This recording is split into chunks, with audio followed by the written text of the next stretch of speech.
Mr. Chief Justice. Thank you. I sent a question to the desk on behalf of Senator Patty Murray and myself.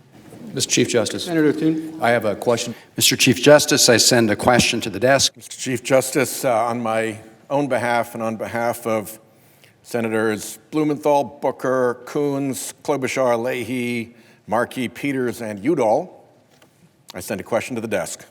On behalf of myself, Senator Murkowski, and Senator Romney. How should the Senate consider more than one motive in its assessment of Article 1? So once you're into mixed motive land, it's clear that their case fails. There can't possibly be an impeachable offense at all. And think about it. All elected officials, to some extent, have in mind how their conduct, how their decisions, their policy decisions will affect the next election. There's always some personal interest in the electoral outcome of policy decisions. And there's nothing wrong with that. Is there any way for the Senate to render a fully informed verdict in this case without hearing the testimony of Bolton, Mulvaney, and the other key eyewitnesses, or without seeing the relevant documentary evidence? The short answer to that question is no. There's no way to have a fair trial without witnesses. And when you have a witness who is as plainly relevant as John Bolton, who goes to the heart of the most serious and egregious of the president's misconduct, who has volunteered to come and testify to turn him away, to look the other way, I think is deeply at odds with being an impartial juror. Don't wait for the book. Don't wait till March 17th, when it is in black and white, to find out the answer to your question. For this institution, the real question is, what is the precedent that is going to be set for what is an acceptable way for the House of Representatives to bring an impeachment of a president of the United States to this chamber? And can it be done in a hurried, half-baked, partisan fashion without, they didn't even subpoena John Bolton below.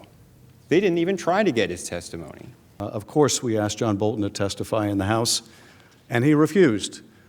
When we raised a subpoena with John Bolton's counsel, the answer was, Senator, you serve us with a subpoena and we will sue you too. Why did the House of Representatives not challenge President Trump's claims of executive privilege and/or immunity during the House impeachment proceedings?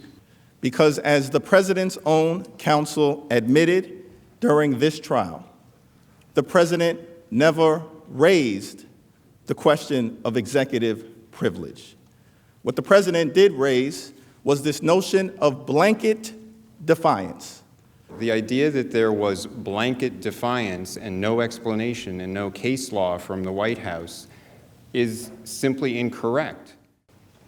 Senator Cruz. Mr. Chief Justice, I send a question to the desk. And if a president does something which he believes will help him get elected in the public interest, that cannot be the kind of quid pro quo that results in impeachment. So all quid pros are not the same. Some are legitimate and some are corrupt, and you don't need to be a mind reader to figure out which is which. For one thing, you can ask John Bolton. Before Vice President Biden formally entered the 2020 presidential race in April 2019, did President Trump ever mention Joe or Hunter Biden in connection with corruption in Ukraine? So I can't point to something in the record that shows President Trump at an earlier time mentioning specifically something related to Joe or Hunter Biden.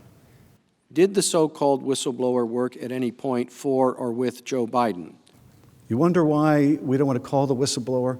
Well, first of all, we know firsthand what the whistleblower wrote secondhand in that complaint. There's no need for that whistleblower anymore. The importance of how they control the process as it relates to whistleblower reports because of the sensitive nature of those.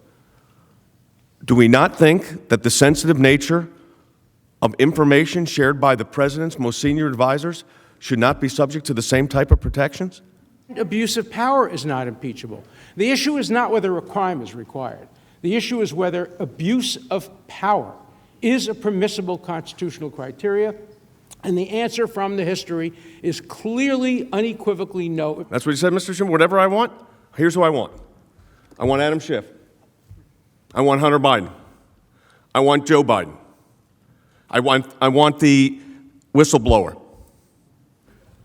I think we can all see what's going on here, and that is, if the House wants to call witnesses, if you want to hear from a single witness, if you want to hear what John Bolton has to say, we are going to make this endless.